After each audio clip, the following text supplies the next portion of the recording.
Tenemos con nosotros entonces a don Alexis Escobar Muñoz, quien es el presidente de la Asociación Diaguita Provincial del Limarí y cacique de la comunidad diaguita del Guayaquil de Montepatria. Mucho gusto, Alexis. Muchas gracias por acompañarnos el día de hoy en el Buenas Buenas. Estamos felices de poder tenerlo el día de hoy como invitado y que nos cuente sobre todas las situaciones que están pasando con el pueblo de Aguita. Bienvenido, Alexis. Buenas, buenas. Ajá, Oche Guayoy, hola, buen sol desde acá de Montepatria, un abrazo y gracias por el espacio. A usted por estar con nosotros. Oiga, ¿cómo está allá Montepatria? ¿Hace frío, calor, hay sol? No, usted sabe que esta es la tierra de los valles generosos donde el sol se quedó a vivir, o sea, aquí se nubla solo cuando llueve y la helada cae en la noche, pero siempre estamos arriba de los 23, 24 grados, así que ya está, no hay ninguna nube. ¡Qué rico! Abrigadito entonces, exquisito allá. Acá estamos congelándonos. Oiga, Alexi, cuéntenos. Nosotros lo queríamos invitar porque la semana pasada supimos de una situación que se estaba gestando en la oficina de MOP La Serena. Así que le doy la palabra para que nos cuente y la gente que nos está viendo conozca las situaciones al respecto. Uy. Sí, bueno, contextualizar un poco. En La Serena hay un sitio arqueológico que fue descubierto en la década del 30, que se llama el sitio El Olivar, que fue descrito detalladamente por autores como Corneli, Francisco Corneli, que es el fundador del Museo de La Serena, y que ya hablaba de 40 hectáreas de un sitio en lo que hoy es el Olivar y las compañías, y también la parte costera. Estamos hablando de un sector muy grande. Eh, de una zona que se compara con la riqueza arqueológica con las pirámides de Egipto, con las pirámides mayas. Es el sitio arqueológico más completo de Chile. Estamos hablando que Chile también incluye a Rapa Nui y al Norte Grande. O sea, cuando hablamos de que aquí en La Serena hay un sitio tan importante descubierto desde esos años, nosotros pensábamos que se iba a proteger, a resguardar, y no fue así.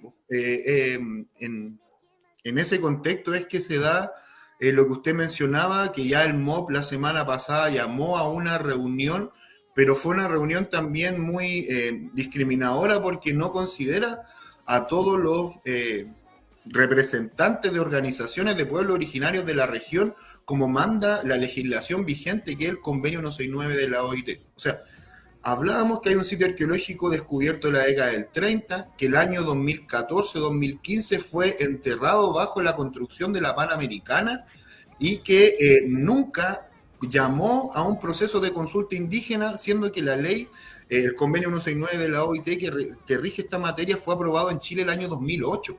O sea, ya ahí habían pasado casi 10 años, 8 años, desde que se aprobó esta norma, que incluso el convenio 169 de la OIT es del año 1988. O sea, Chile se demoró 20 años en reconocer a los indígenas a nivel internacional y aún así en el 2015 no fue capaz de ni siquiera llamar a una consulta para ver qué hacíamos con el sitio del Olivar, porque nadie dice a priori, oiga, no se construya nada, que somos un obstáculo del progreso. Al contrario, lo que se está pidiendo es que se convoque, se consulte, se pregunte, porque esos son sitios que marcan un pasado histórico, pero que también son muy importantes para las comunidades vivas, porque son sitios ancestrales, espirituales también, aparte del valor patrimonial, obviamente, porque son sitios donde nosotros terminamos la transhumancia, y es ahí la conexión que viene de la cordillera al mar, que es la verdadera identidad de la cuarta región.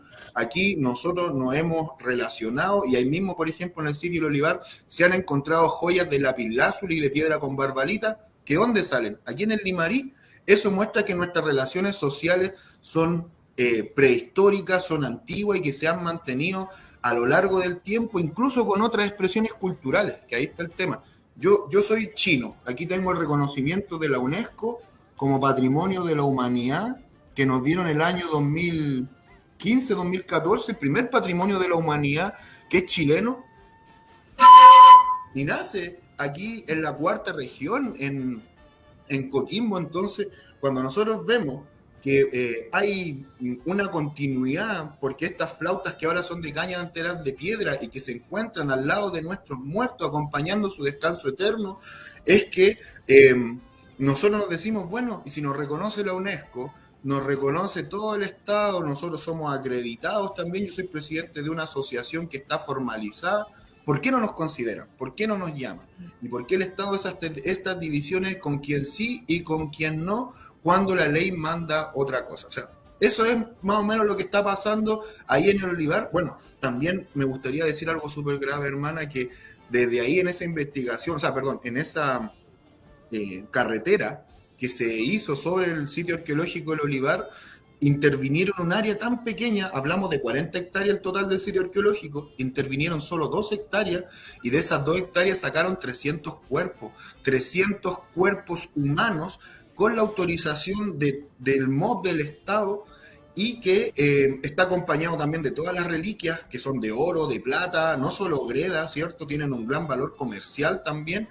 Y de camélidos, hay muchos entierros que tenían los guanacos al lado, lo que muestra también una diversidad cultural, incluso de personas que tenían los cráneos alargados.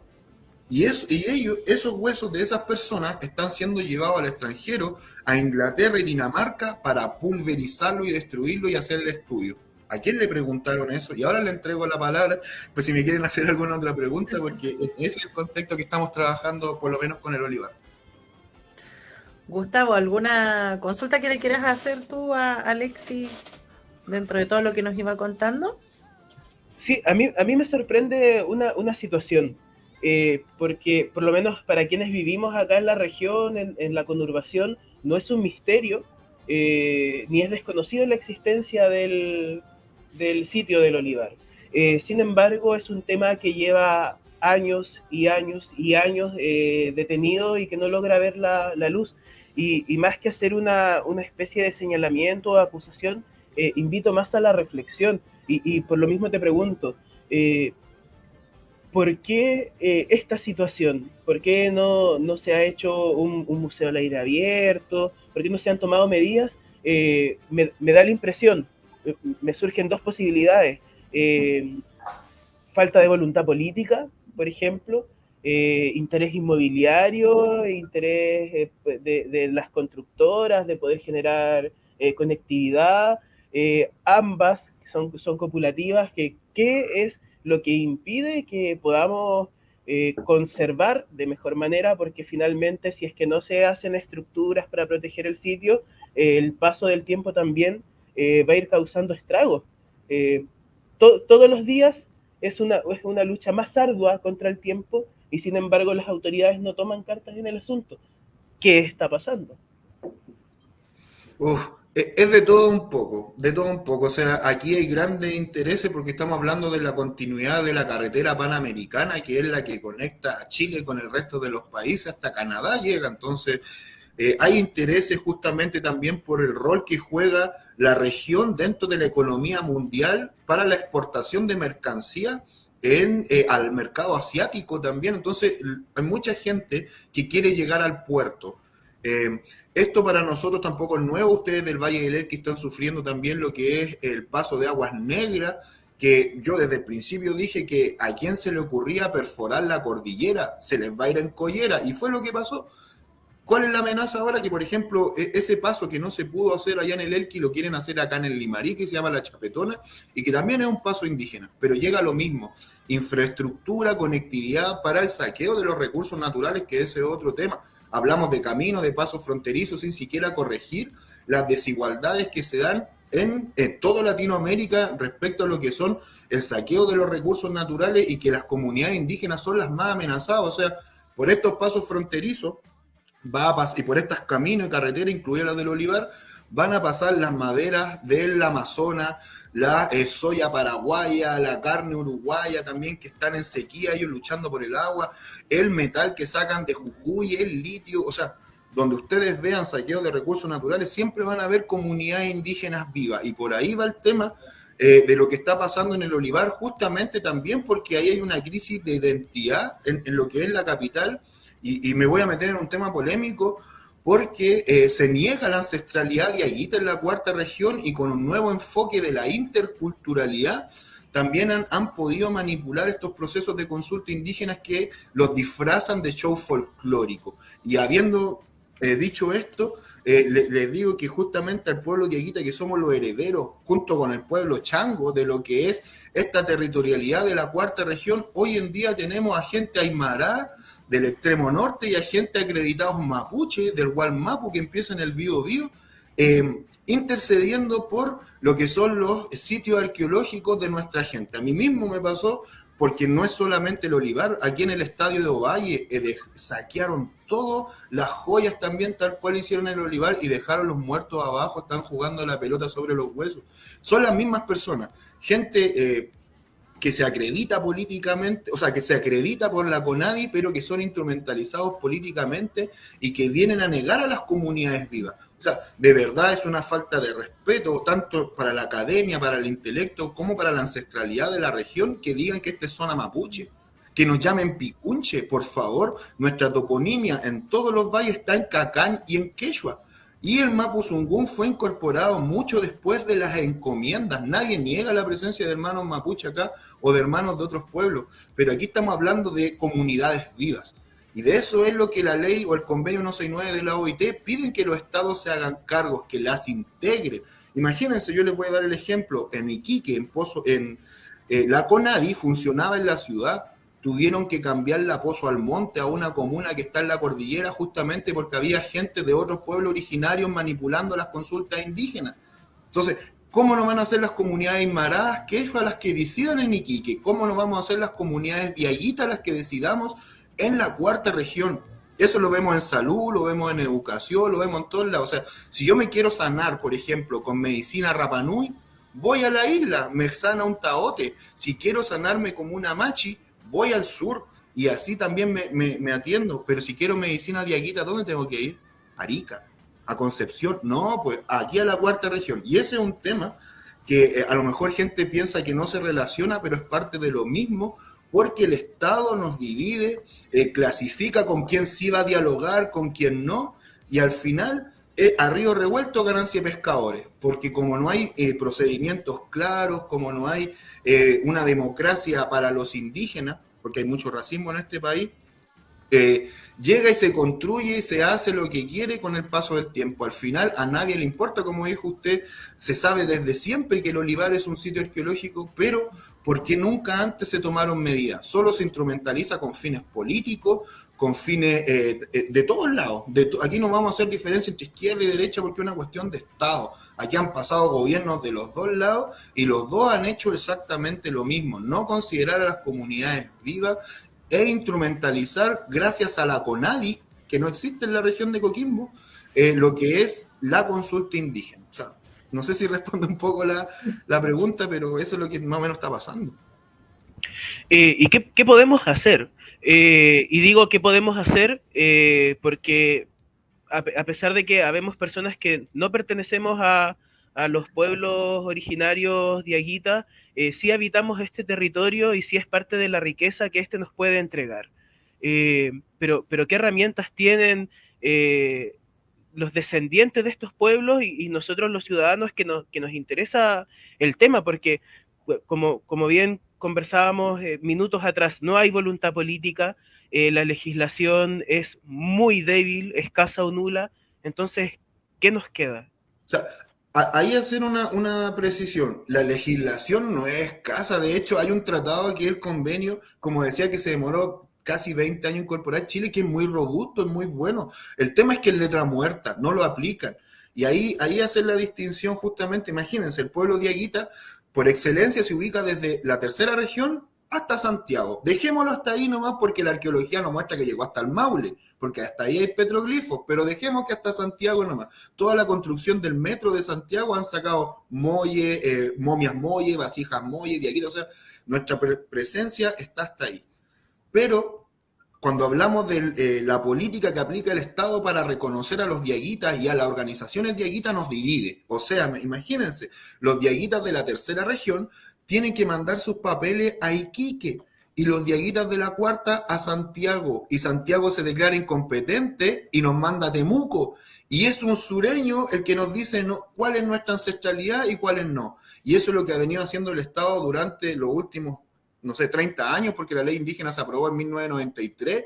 En pleno 2023 sigue pasando lo mismo, aun cuando todos los gobiernos se han comprometido a instaurar una institucionalidad en la región de Coquimbo que se llama ADI, Área de Desarrollo Indígena, que sería la que nos permitiría aquí mismo reconocer nuestra ancestralidad. Y yo digo, ¿por qué no en el mismo pueblo de Aguitas instaurar una CONADI? ¿Por qué no aquí en Combarbalá, que es territorio ancestral de una piedra única, instalar una CONADI como lo hicieron en Pozo Almonte? ¿Por qué tiene que ser en Santiago? ¿Por qué tiene que ser en el sur? ¿Por qué tiene que ser en el norte? Y todo eso no necesita una ley, es un mero decreto.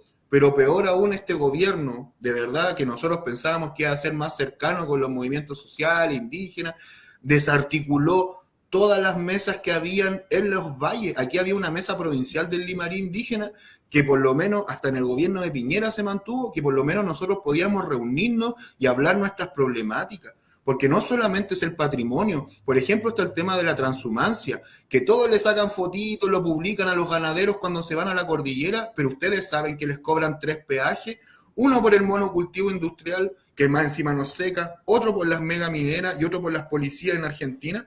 Cuando los dos países tienen el tratado aprobado, lo que debieran hacer es aprobar un libre paso. Dice explícitamente el convenio 169 que se protege la ganadería indígena transhumante. Y eso es lo que marcan los petroglifos, por hermanos y hermanas, en la huella del camino por donde pasan los viejos, y son los caminos que están conectados desde La Serena hasta el otro lado. Es un corredor bioceánico. El corredor bioceánico no lo inventaron las empresas ni los ingenieros, es patrimonio de nuestros pueblos originarios. Pero ¿qué pasa el día de hoy? No se protege. Lo mismo con la agricultura, abasan los monocultivos de uvas, de cítricos, nos tiran pesticidas y lo camuflan como agricultura indígena, les pasan fondos que debiesen llegar a nuestros agricultores. Ninguno de nosotros te va a plantar un monocultivo, aquí se plantan, se llama rulos de cultivo. ¿Por qué?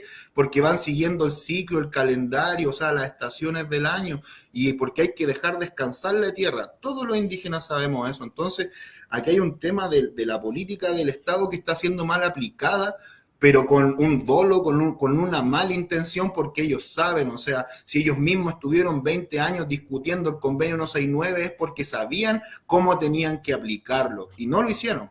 Y no hablemos solamente de países subdesarrollados cuando hablamos de materia indígena, que eso también es muy racista. Siempre cuando hablan de indígena hablan de Bolivia, de Ecuador, o sea, de países que al parecer nadie se quiere parecer.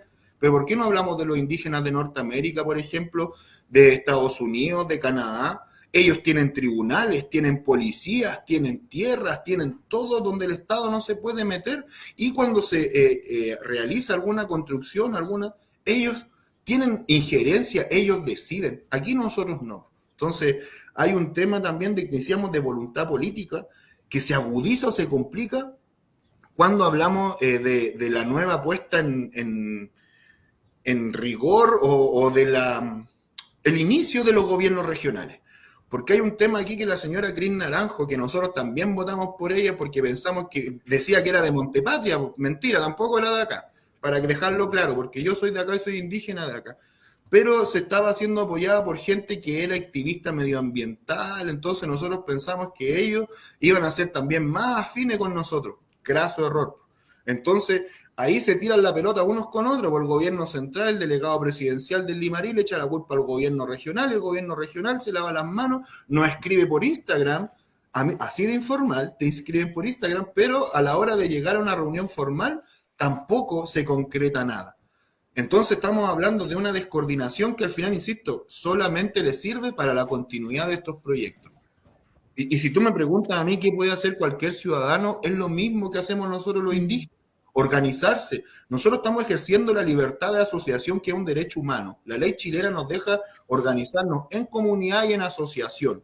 A la sociedad civil también lo puede hacer, y tanto como existe la consulta indígena, existe en Chile la ley de participación ciudadana.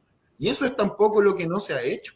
Y ahí tienen que convocar a los dirigentes sociales de las uniones comunales, de las juntas de vecinos, los clubes deportivos, todas las organizaciones culturales, ambientales, y ahí es donde tenemos que confluir y dialogar. pero al final, insisto, el Estado, los gobiernos como que no le interesa eso y hacen una caricatura del indio justamente con esta perspectiva racista, que a mí, por ejemplo, me han dicho, oye, pero es que tú no soy indígena, no parecís peruano, no parecís boliviano, oye, que eso es lo único estereotipo de indígena que existe. De hecho, yo les pregunto, ¿saben lo que significa la palabra indígena? Y desde ahí viene también una construcción que tenemos que hacer todos y todas, que es hablar las cosas como son y educar a nuestros niños y niñas con la verdad. Todos tenemos sangre indígena en este país y el mestizaje, o la mayoría, y el mestizaje fue un proceso bastante poco estudiado, por lo menos aquí en los valles de la cuarta región, y con esto termino, que son los más ricos en una herencia más grande que el resto de los pueblos originarios no tenía, que son las comunidades agrícolas. Nosotros los diaguitas tenemos más de 1 millón de hectáreas desde Copiapó hasta Santiago en las comunidades agrícolas y que son de origen sucesorio y que tienen títulos de dominio firmados por el rey reconocidos como pueblos de indios diaguitas. Pero nos dicen que no existimos, que no tenemos tierra, que no tenemos patrimonio, que no tenemos lengua, que no tenemos cosmovisión. Yo les digo, léanse la ley de comunidades agrícolas y van a ver todo lo que es la cosmovisión diaguita, la gestión mancomunada de la tierra. Eso es algo que tampoco conoce el chileno, sobre todo después de la dictadura que exacerba la propiedad individual. Y ahí viene otro racismo, que nosotros que vivimos en comunidad no nos apoya nadie, ni el gobierno ni los bancos, y al final quedamos ahí, estancados, invisibilizados, marginados, hasta que llega un parque eólico, un fotovoltaico, una carretera, un monocultivo, una minera, y después nos dicen, oh, estos campos, estos guasos, estos indios son odiosos. Yo creo que por ahí va el tema de lo que podríamos hacer, organizarnos. Estamos al debe, sin lugar a dudas, con los pueblos originarios y sobre todo acá en la cuarta región con el pueblo diaguita. Alexis, consultarle también porque, por ejemplo, nosotros habíamos estado leyendo con Gustavo, estuvimos viendo de que actualmente existe una mesa de trabajo para el sitio del Olivar. ¿Qué pasa con eso? ¿Por qué está pasando con esa mesa de trabajo? ¿Cómo se está trabajando? ¿Qué es lo que nos puede contar? ¿Quién publicó sobre la existencia de esa mesa? Primero que todo, porque como dijimos, pues el Estado dice con quién sí y con quién no, e instrumentaliza a esta. Por ejemplo, en La Serena hay muchas agrupaciones indígenas o asociaciones que solo existen en el papel y solamente se cuadran para votar en elecciones. Por ejemplo, hace 3 meses fue la elección del representante indígena del Consejo de las Culturas para la región de Coquimbo. Había ganado yo la elección, pues. Manipularon todo desde el Elqui y prefirieron elegir a una Lamien. Y aquí, gracias a las mismas asociaciones diaguitas del Elqui, representa una mujer mapuche al patrimonio de la cuarta región. O sea, de verdad, ¿dónde tenemos que sacar un representante de los diaguitas? ¿Dónde nosotros tenemos que ir a velar por nuestro patrimonio? Esas mesas que dice usted, yo diría, ¿quiénes las apoyan? Y de verdad que no representan a nadie, es gente que tiene contratos con el Estado, que tiene un vínculo justamente porque no tiene ancestralidad. Yo les digo a ustedes, ¿irían a hacer una ceremonia para que saquen los huesos de su abuelito ustedes? A mí me enseñaron que eso no se hace, de hecho mi abuelo hasta el día de hoy sigue escondiendo los entierros, mi abuelo está vivo, y yo vi a personas justamente usar estos instrumentos sagrados para bendecir eso, cuando vino Bachelet, después cuando vino Piñera. Esto es sagrado. Esto no se usa para un show folclórico que es para complacer a un político para que construya un estadio de fútbol sobre tus muertos. De eso estamos hablando. Y hay mucha gente que se enoja porque uno dice estas cosas, pero si yo hiciera lo mismo en un cementerio católico, ¿no me estarían llamando terrorista? ¿No estaría preso? Si yo sacara los huesos del familiar de algún político y los llevo a una universidad al extranjero para que me los destruya, ¿no me estarían llevando preso? Bueno, ¿y por qué aquí en Chile se puede hacer esto? O sea, sí. Importante mensaje y llamado a la reflexión. Agradecerte, Alexis, por tu tiempo. Que se nos pasa volando, ya estamos aquí cumpliendo nuestro tiempo de programa, así que te dejo inmediatamente hecha la invitación para que nos podamos encontrar en otra ocasión y seguir profundizando en este tema, porque sabemos que es la punta del iceberg apenas lo que hemos podido tocar ahora, Y aprovecho de enviar un saludo a Delia Isabel Núñez. Gracias Alexis, Diaguita del Guayaquil nos pone aquí, Katy Galleguillos, Chey Chey, Sina Sina, Caicama, Cacana. Nos dice Katy Galleguillos. También enviar un cariñoso saludo a Felipe Castillo, quien nos está escuchando desde Santiago, va camino a Arica, así que ahí mientras se prepara para tomar su vuelo nos está escuchando. Y reiterar los agradecimientos a Alexis y espero que nos podamos encontrar pronto para poder seguir tocando esta temática. Sí, cordialmente invitado. La punta del iceberg, tal cual como dice Gustavito, harto tema y estamos muy al debe con el pueblo Dieguita al respecto. Muchas gracias por el espacio, de verdad. Ahí la Nay Beni tiene mi contacto y de verdad, para no ser tan pesimista, también alguna vez podríamos hacer algo más bonito. Yo igual soy educador, trabajo en aula con niños muy pequeños y hasta ellos ya saben que los ancestros no se molestan. Si yo les pregunto a mis niños de primero y segundo básico, ¿qué hacen si se encuentran un jarro pato? Le sacamos una foto, la foto la llevan al museo, los arqueólogos la ven, pero se deja ahí. Y si lo saben los niños de primero y segundo, ¿cómo no lo va a saber la CONADI? ¿Cómo no lo va a saber el MOP? ¿Cómo no lo van a saber los políticos, cierto? Un abrazo. Sí, muchas gracias, Alexis. Muchas gracias. Pronto. Oye, tremendas declaraciones acá con Alexis Diaguita del Guayaquil. Importante reflexión que tenemos que hacer todos también, no solo la gente que pertenezca al pueblo Dieguita, una reflexión importante para todos quienes somos de acá de la cuarta región en respecto a lo que es el sitio El Olivar, tremendo sitio arqueológico que tenemos en nuestra conurbación.